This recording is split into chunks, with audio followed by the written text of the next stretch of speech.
the wine, when he sampled that fresh and new wine, he exclaimed with glee that you've saved the best for last. Huh?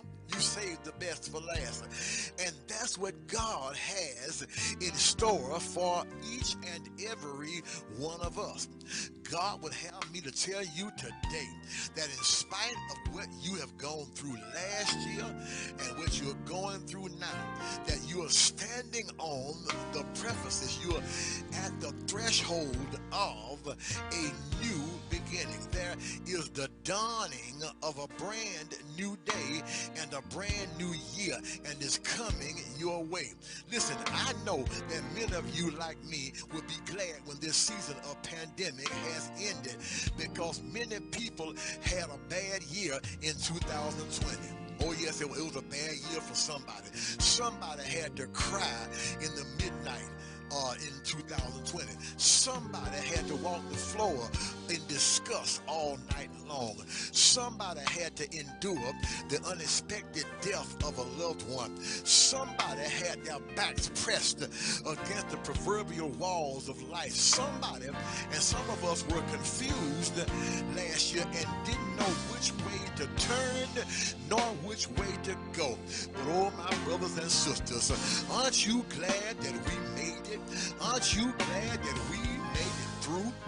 Aren't you glad that some way and somehow you find yourself on this side of the storms and the rain and the wind that we experienced on last year?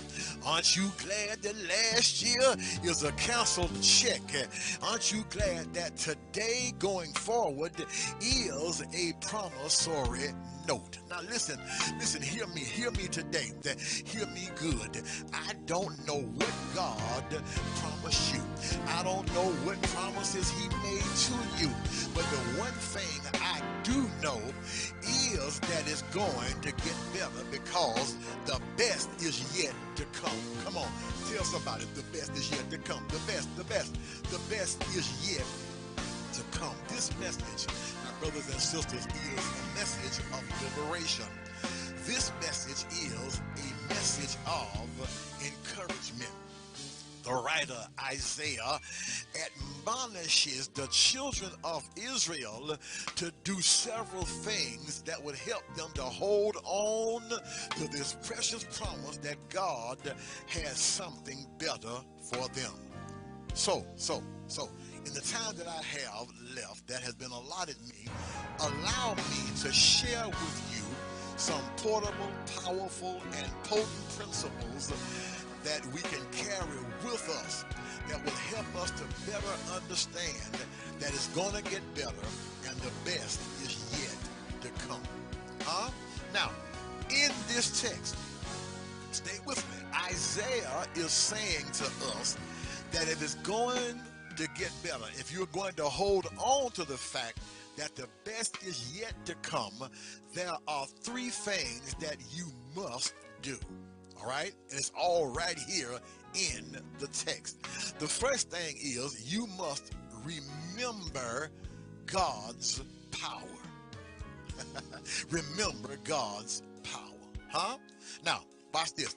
This is how watch according to the text how Isaiah gets Israel to remember God's power. Huh?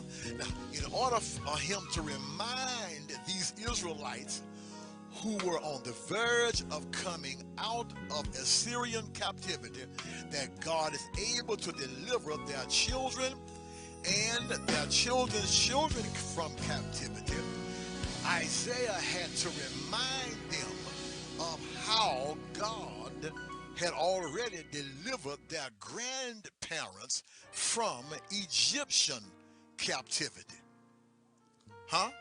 Watch this. Isaiah is trying to get them to hold on to the fact that God is going to deliver their children's children and prove that he's going to do that.